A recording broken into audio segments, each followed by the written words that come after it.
If you hear noise in my background because I'm near a window and there's a lot of, sometimes outside traffic. Yeah. Okay, cool.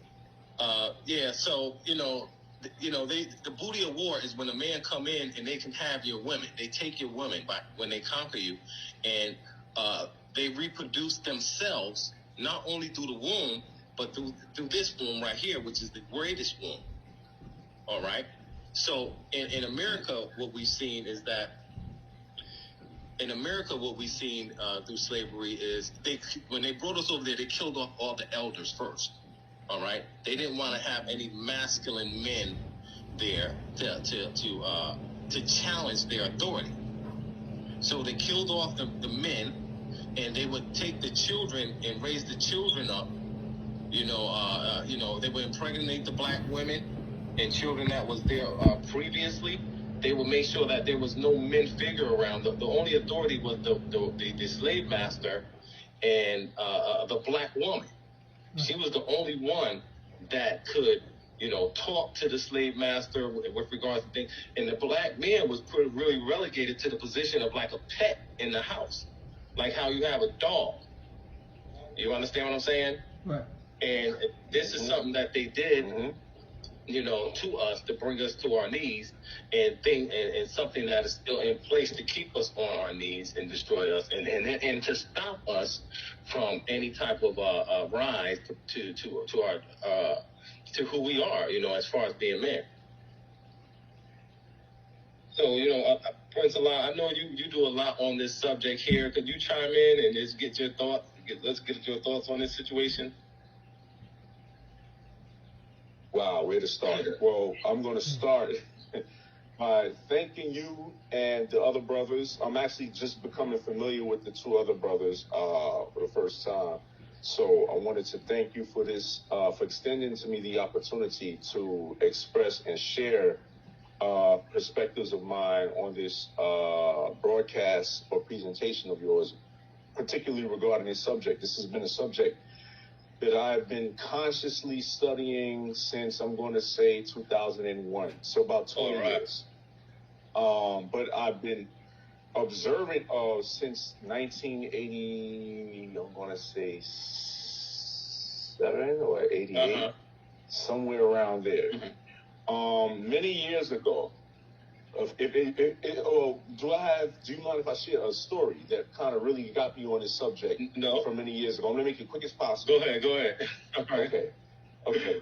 Yeah, so many years ago, I'm going to say it was about maybe 87 or 88, right? I'm not going to call out any names because, but anyway, I grew up in Brownsville. And, the brothers there, he had brothers, knowledge of self was popping back then. And there was a brother that had knowledge of self, and he liked this woman, this savage sister, this savage black woman. He liked her. I guess he liked her before he got knowledge. He got knowledge, he still liked her. But then what happened was, I guess his taste started changing. He stopped chasing her, so he started going about his business. This woman, when he stopped chasing her, stopped pursuing her, now she started pursuing him and wanting his attention back. So she used to go around bothering him, et cetera, just picking at him, and he's like, he ain't really trying to hear it no more because now she likes him. So one day she goes around the corner. This is on Grafton Street. Anybody watching this broadcast is familiar with Brownsville. You all know where Grafton Street is. But anyway, so she goes around the corner one Saturday evening, if my memory serves correctly, and she's drunk. So she goes around the corner. She's picking at him. He's trying to ignore her, and she spits in his face. Wow. So he takes her around the corner to her mother. He said, Miss Brenda, come get your daughter. She's bugging, she spit in my face, blah, blah, blah. So he goes back around. Now the girl, and she's upset. I guess he can't have her, or she can't have him. So she's crying, she's making a scene, she's hysterical, she's drunk and delusional at that. So her brother comes downstairs, her hot-headed brother. I almost said his name. Anyway, he comes downstairs, and he's like, what happened? She's crying. She said, he hit me.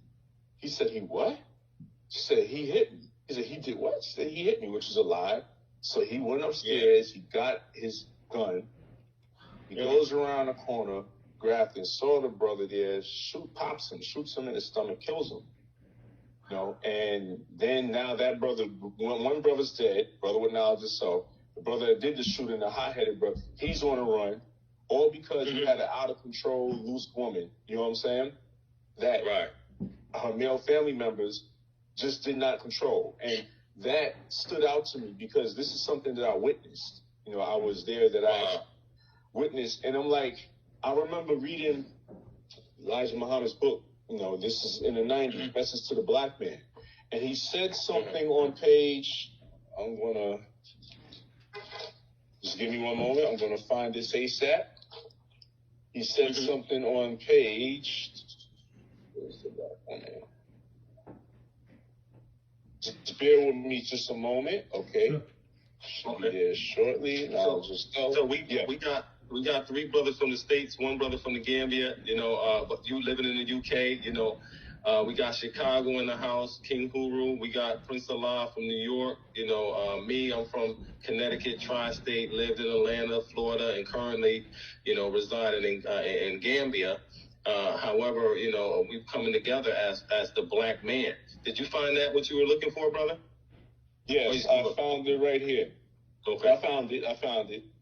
This is on page 59 of Message to the Black Man, right? I'm going to quote the messenger Most Honorable Elijah Muhammad, where he says, quote, Allah himself has said that we cannot return to our land until we have a thorough knowledge of our own selves. This first step is the control and the protection of our own women. I'm going to stop right there. There's so much more he said on that. But he said that we cannot return to our own land, wherever that may be, until we have a thorough knowledge of self. And this first step is the control and protection of your own women. Now, think about this, right? I don't know how it is in other cultures, but usually when you see a woman that's a whore or she's a troublemaker or she's just loose, automatically we assume, well, whoever her father or her husband is or the male, we just assume they must be weak. Like if you knew there was a woman that was out of control, causing trouble in the neighborhood, we just assumed, even if we never met the man, whoever her husband is or whoever her father, the men must be weak. So automatically, we just, without even if we never met her male family members, you automatically don't respect them because who's going to allow their daughter or their wife or their sister or whoever that's just running out of control or running around out of control, causing trouble? Now, granted, right, we saw those men as marks or suckers. Now, granted, we live in America, which actually restrains or puts restrictions on men exercising their authority over their families, meaning their wives and their children.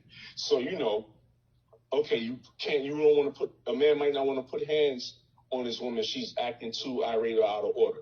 So, fine, you don't have to do that. But if you're going to feed and clothe and house a harlot or a troublemaking woman, or female rather, that's out there causing trouble, you're just, no, you don't have to do that. If you do that, you're aiding and abetting terrorism because that is actually terrorism. When we see feminist terrorism, women out of control causing trouble, that is feminist terrorism. And men who figure that's my baby, that's my wife, that's my daughter. If you're feeding, giving her food, clothing, shelter, pardon me 1 second, and you're actually aiding and abetting terrorism, and you should lose all respect from decent, respectable, self-respecting men in your community. Go ahead. I'm sorry. Okay. Okay, cool. I want to get R.E. Empire on it. He's a brother, he comes from the Gambia, and Africa, despite colonialism, has been able to retain a lot of the culture and the family and the proper, respect,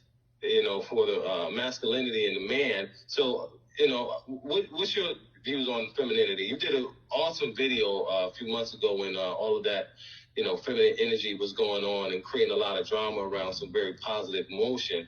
So how do you see this, femininity and how it's affected the black community and how it's affecting the movement? Okay, thank you very much, brother. It's a honor to be here with you. Like I always said, my English is not that much perfect, and I'm not trying to speak good. You speak very well. We understand you, brother. We try to learn this. We understand. You got, you know what I mean? Yeah. You got 2 or 3 languages under your belt. No problem, no problem. Like, feminism, like, I think right now, it's a threat, it's a threat to black man. It's a threat to black movement. It's a threat to everything about black. You understand? Because I will talk about Africa, like, how it's doing Africa and how they are trying to mix it with another agenda. Because they normally push feminism to protect women or women's rights and this and that, but there are bigger agenda behind that feminism. And black women, they don't know that they are the victim. Right now in the Gambia, the problem that, the reason why I even started talking about this, like, the people who are in the highest position, or the people who we see as, like, celebrities, our journalists and other, like, big women in our country, most of them study outside from West. Like, it could be America or Europe and other places. So when they are coming home, they adopt that culture of feminism. Right. They adopt it from West. Right. And now what West is doing, those women, they are using those famous women or those high-class women or those women who are in the highest level in government or any other institution. They are using them to force other female in Africa to adopt that, like, that feminism ideology. It's a threat to Africa because right now, African women are in control in a sense that they are not doing certain things by their own. They will either judge by, stop by their family, starting from father, their mother, their brothers, or the society itself will stop them from acting in another way. They will not go above that because they will not handle to go against whole family. If whole family is okay, you can go against them, but they will not certify to go against the whole society because the society is totally against that ideology. The threat is that they are the famous people, the people who are always on the TV or on radio station. They are using those females to normalize feminism. And most of these, like, first-class women, let me say, high-class women in the Gambia, who study from abroad, they came with that, and they are trying to use that in our school system, like organizing, like, like certain festival or certain things, just to promote this thing. You understand? I think, they, with the language and things like that, language is very powerful, semantics, and they're confusing feminism with women empowerment. Right. And feminism is not women empowerment. However, the elite understand that, and it's all a game that they play. You understand what I'm saying? To be empowered as a woman means that you have to practically be a man, and that's not it. To be empowered as a woman, you have to be a woman and understand the dynamic that you play and being in a partnership with a man.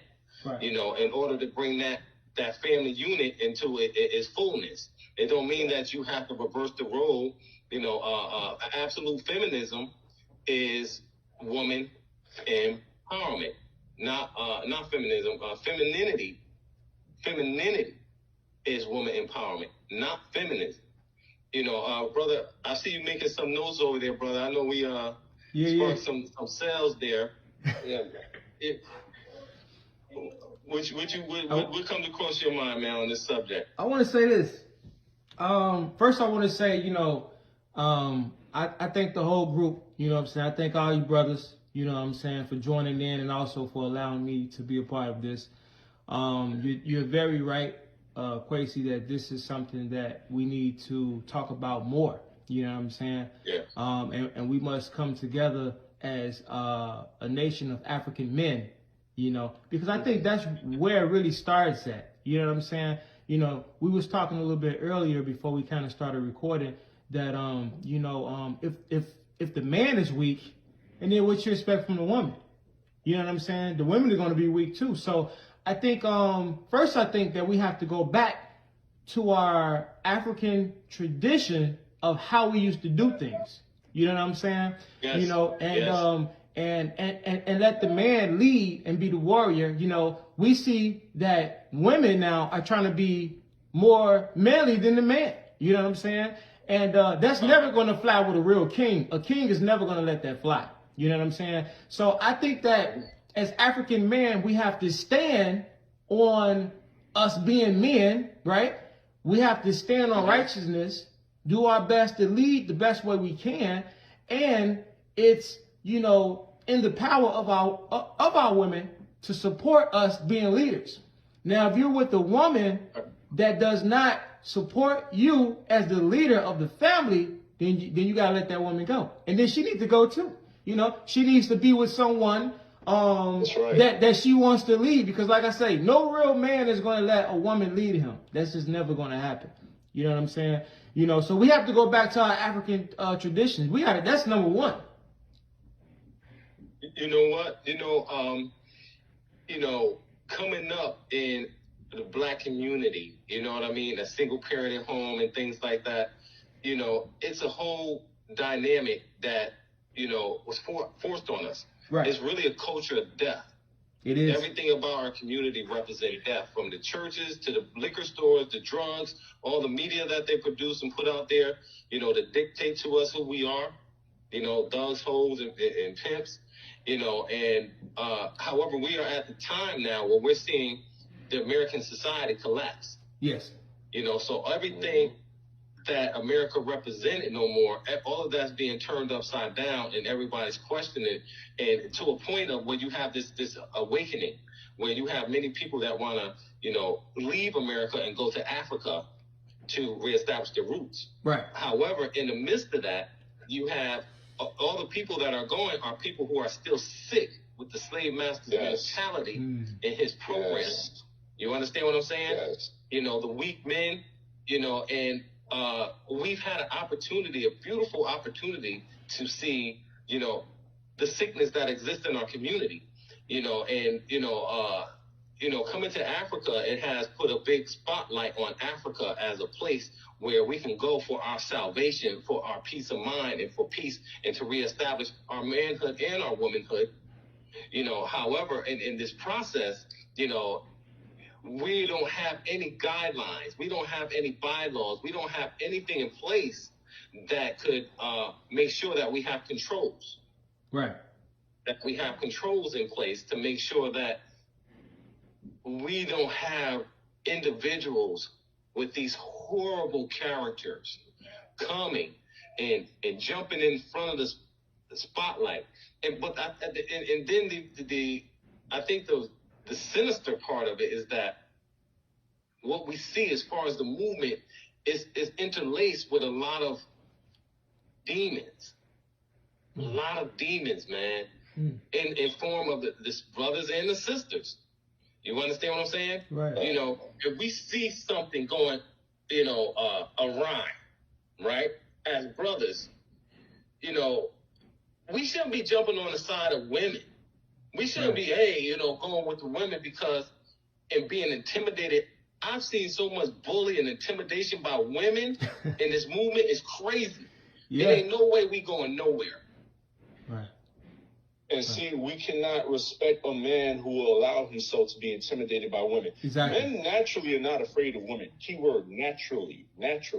Now, I had to state naturally and put emphasis on that, because if you look at the environmental factors, the pollution, the chemicalization of the atmosphere, the food, and the GMO of the food, it's actually affecting the genetics and the hormones. When you eat genetically, you are what you eat. So when we eat genetically modified organisms or GMOs, genetically modified foods, we're actually modifying our genetics. So the women are becoming more masculine on a genetic level, and the men are becoming more feminine on a genetic level. And that, I got so many stories about the diet, just the diet alone here in America. But men are not naturally afraid of women. However, we see men kowtow. We call them simps over here. We'll see men kowtow and cater to women, not because they're afraid of the woman per se, but they're afraid she's going to take what some people call the pea leaf or the power you. I don't know if I can speak raw on this, so I'm going to tone it down. But they're afraid of her taking away the pea from her. Yeah, the booty from him. He probably never even got, you know what I'm saying? But he just don't want to lose out on the hopes. I don't want to offend women, so I'm just going to go along with their bullshit, their BS, And when the men are correcting them, I know what these men are saying is right, but I'm going to be quiet because I like that girl over there, and I don't want her to get mad at me. What I would tell those brothers is, if that's what you're so concerned about, if that's what you're so concerned about, then tell women the truth. Be straight raw with them. Women will be more respectful of you. They will respect you more when they see you're not afraid to tell them the truth. And I'm going to tell you something. They'll lose respect for you when they see that you are afraid of them and are afraid to tell them the truth. And once respect goes out of the window that a woman has for a man, so will that physical attraction go. That's what most men need to understand. You know what I'm saying? Yeah. They do it because they just want female validation. And you mentioned earlier that the single motherhood rates in America being what it is, a lot of men are reared seeing women out of order. What I mean by out of order is out of their natural place. A wife is supposed to be a helpmeet to a husband. A mother is supposed to be in submission to and submissive to and supportive of the father. So when they see the woman being the mother and the father and the ruler, they see the woman out of place. Now here's the thing. Because they grew up seeing the woman out of place, they think that that's normal. Right. So when they see a woman in her place, or a man talking and relating to a woman in her place, they think that's not normal because it's not what they grew up with. So they'll think something's wrong with that. What's wrong with her submitting to that man? What's wrong with her bowing to him? Will she act like a doormat? My mother wasn't no doormat. I don't want no woman that's a doormat. Right, because your mother was a man and a woman. She was androgynous. No disrespect to anybody watching this. What I'm saying is they're just used to seeing women in the man and woman role, so they have no problem with the woman leading them because they grew up like that. You know what I'm saying? Right. This is until and unless he actually comes across examples of masculinity, which will tap into the genes, his genetics, because no matter how much feminism and matriarchy has been dumped on him, at his core, in his root DNA, he's still a man. So when he sees that masculinity is going to touch something in him, it's going to set off a light in him, and it's going to inspire him to want to follow. So it's just like if you take a lion and put it in a circus, right? You beat it, you train it, now it doesn't even have the desire or even the know-how how to hunt anymore and defend itself. So it's waiting on 3 square meals a day. Here you got a lion eating caviar, eating shrimp scampi, instead of, that's the circus lion doing backflips and tricks for people, seeking approval from the master. But then the wild lion is eating zebras. He's not worried about where his next meal comes from. He's going to eat. You know what I'm saying? Right. When that circus lion gets in touch with that wild lion, that circus lion is going to be inspired by that wild lion. Is going to wake up the nature in that circus lion. And I'm going to share one more last thing with you before I let somebody else have the floor. Studies have shown, you can look this up, that they had female lions and they had a male circus lion and male wild lions. The female lions would not mate with the circus lions. You know what I'm saying? When I say a circus lion, the circus lion represents the man that's being other than himself. He's been robbed of his masculinity, so he's acting in the feminine role to be accepted, whether it's being a simp or being a trans, a trans whatever, you know what I'm saying, or just acting like a woman that's being weak. That's a circus lion. Mm-hmm. You know what I'm saying? He's not a wild lion. He's got to get back in touch with his nature and start eating some zebras. Right. Okay. Hey, let me just say something. Hey, let me just say something. Hey, everything that I agree with a lot of things that you stated. One of the most things I actually was writing down, and then you actually said it. But it's the roles. The roles has been like reversed. You know what I'm saying? Yeah. And I think just to be on a positive note, I think as men, as African men, the only thing we can really do is just lead by example, you know what I'm saying, and show, young African brothers, look, this is how you carry yourself. This is how you got to represent your family, you know what I'm saying? And with our women, we have to also, like I said earlier, we got to kind of just, stand on being righteousness and how things are supposed to be and be a true leader. And if that woman is not willing, you know what I'm saying, to just go about the natural order of how it should be. And then we got to be strong enough, which is a lot of times really hard to do. But we have to be strong enough to step away from that woman and just say, you know what? You may be a good woman, right, but me and you don't work. We don't click. You know what I'm saying? And be with somebody that understands, that I'm the king, you're the queen. Because I'm going to say something real quick, and this is for the viewers. Because I don't want the viewers to think that we're bashing women. We're not bashing women. But we're just talking about the roles. We're talking about the roles of the woman and the man. You know what I'm saying? Because, it starts with the man. You see, if a strong man acts like a man and acts like a king, the woman is going to follow. And you actually said it earlier. You stated that the situation with the brother that shot that ended up killing the boyfriend of his sister is that once he decided to leave, once he decided to leave and say I'm done with this, then she started to follow him. You see what I'm saying? You see, so that right there, that shows what we're talking about is true. Hey, brother. I mean, RE Empire. We want to get you in on this because coming from America, and like you said, I was married for 18 years, just recently getting a divorce. So I am somebody that understands, long-term relationships. However, in that process, there's a lot of competition. There's a lot of battling going back and forth as far as, my leadership role and, my value system that I wanted to establish with my family. And, in African culture, the children are pretty much given over to the dad to continue the dad legacy. Whereas in American culture, women, they've been made so overly protective. And not to say that, the men been made so weak because of their programming and their, seasoning process that, the women in a lot of these situations, the men are they're so weak that they can't guide the family properly. So you really have a situation that is a very dishonorable situation, right? That brought people down to their knees. But, so brother RE Empire, could you share, because you did a video, he was one of the brothers that came out and represented when he seen, the level of the foolishness that was going on some months back. And to really look into the situation like yourself, Prince Allah, and I mean, most brothers that are real brothers, when we see our sisters going crazy and acting a fool, we already know, this is some bullshit.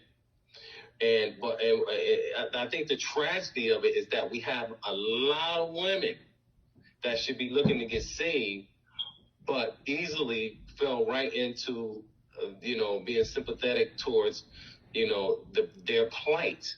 You know what I mean? These false sense of loyalties. Oh, she's a sister, blah, blah, blah, blah. And they're quick to jump on that side, that emotional side.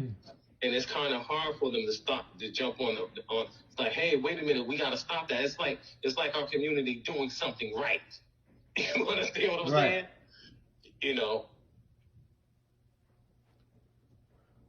Of male family leadership. There's an elder brother of mine, Wild Wolf. He emphasizes male family leadership. He places a lot of emphasis on it, and so do I. When women are reared without male family leadership, right, they don't know how to respect male or masculine authority. Women that were taught and disciplined under proper male family leadership will have a slightly better edge of dealing with logic and facts than emotions, than women that were reared without male family leadership. Personally, the situations such as that, I will say this, right? I have 4 sisters. I have not heard to this day, I'm the oldest of all my siblings, I have not heard to this day any story of any of my sisters. First of all, my sisters know what time it is, that I better not hear no nonsense going on with them doing some foolishness. You know what I'm saying? One is married, one is about, actually 2 are married, one is about to get married. You know what I'm saying? But I have not had any reports come back to me, hey, listen, your sister did ABC, XYZ.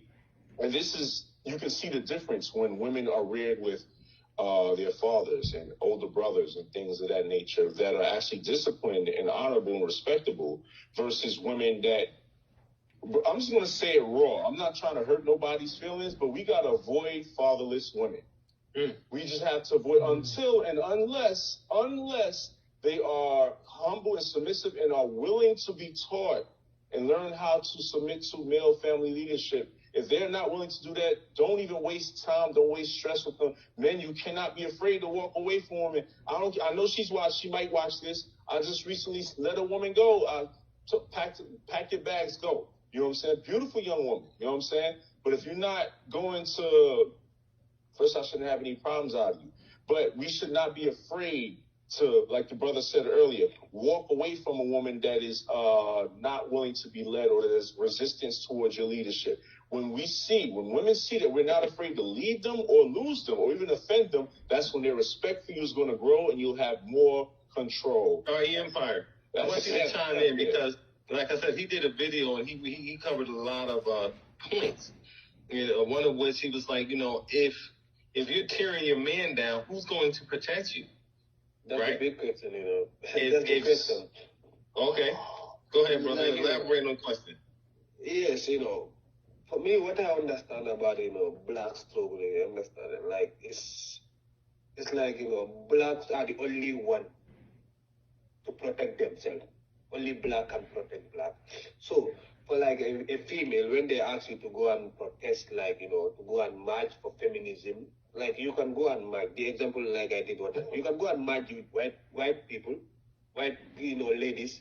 You can march with them. We are feminists, we are this and that, men are this and that. But on your way from that protest or from that march, going home, that white woman can be protected by a policeman, by his own husband, that he is forcing you against. You, black woman, nobody is there to protect you. You will go home because you already destroyed the only black woman, because in the name of feminism, you already destroyed him. Then on your way going home, those policemen are not there to protect you. Then who are going to protect you? Who are the victims? That means you are victimizing yourself, collaborating with people who are already protected by the state, by the governor, by police, by soldiers, by their husbands, their brothers. But you, only person who can protect you in this world is a black man. So it's so, you know, it's so immature for even a black woman to think about feminism and to learn it in Western way. That's the problem most of the time. Because when you talk about feminism, I believe that Africa, we have in African culture, like, I cannot call them feminists, like, you know, how they westernize it, how African women, black women are trying to copy everything from West without knowing that they are black women. They rule this world. They rule kingdom. They rule empire. We have, like, you know, one queen came to the Gambia. I heard that, you know, the name Gambia came from her surname. It's Berending. Berending Kambi. She's a queen. She's a warrior. And we have other thousands of warriors who control a kingdom full of men. They control that. So you being a black woman to westernize it, that is totally wrong. You can control your man in a sense that you can collaborate with them. You can work with them, collaborate with them to control even a kingdom. But when you talk about this Western feminism style, it's just you know, it's scary, you know. Okay. Now check this out. We are recording, right? So what I want to do is I wanted to get us on, but I wanted to do it again because I'm not in a situation where we can continue, and I want to make sure that our recording is proper, right? If it's okay with everybody, can we continue tomorrow at the same time? That way I can work on StreamYard and make sure. No problem. That'll be perfect, I think. Because even this one, like, I'm not, you know, it's like, you know, I don't know how you are going to join everything, you know. Let's do it on StreamYard. Yeah, we did a recording, so I want to be able to record and everything simultaneously, but I wanted us to at least get a warm-up, you know, and then tomorrow we can talk about feminism. The actual feminist movement was started by lesbian women. It was started by lesbian women. And you understand what I'm saying? You know, sorry, and they are the only continent that they are trying to penetrate to implement this gay and homosexuality stuff is Africa. Then this feminism, you know, I told you, the agenda behind the feminism is bigger than feminism itself. Because most of these women, at the end of the day, refuse to get married because they think that black men, you know, men hate them. They themselves think like they are men. then you Right. have to marry another girl. So it's just, let's do this tomorrow, Yeah. I think that would be proper. Hey, listen. Hey, definitely. Tomorrow at 5 o'clock, I'm gonna test system so we can get it popping. I think this is a good warm up. Tomorrow, all right. Tomorrow evening, I won't be available tomorrow evening due to some work that happened. How about earlier in the day? At that time. How about earlier? Early in the day, yeah. Okay. Early in the day, I can. Let's shoot about 2 or 1 then. Yeah. Just click me. Earlier For me, I'm not working it now. I'm not working right now. You can just send me a link, if I'm, Okay. I think I'll be able to, I'll be Yeah, able the earlier the better for me. Okay, Definitely let's go ahead and conclude this right here. Okay. And then tomorrow we get, about 1 o'clock, we'll get back on for another hour, and I'll put both of these joints together. I'm going to see how the audio came out. I see my screen is still recording, so we're looking good so far. So I appreciate you brothers for jumping on. Do a little research tonight, and then tomorrow we're going to get into some actual facts about, what this whole feminism is about. So, For sure. right. Let's do that, All right. All right, brothers. Peace, brothers. All right. All right, thank you. Peace. All right, peace. All right, one.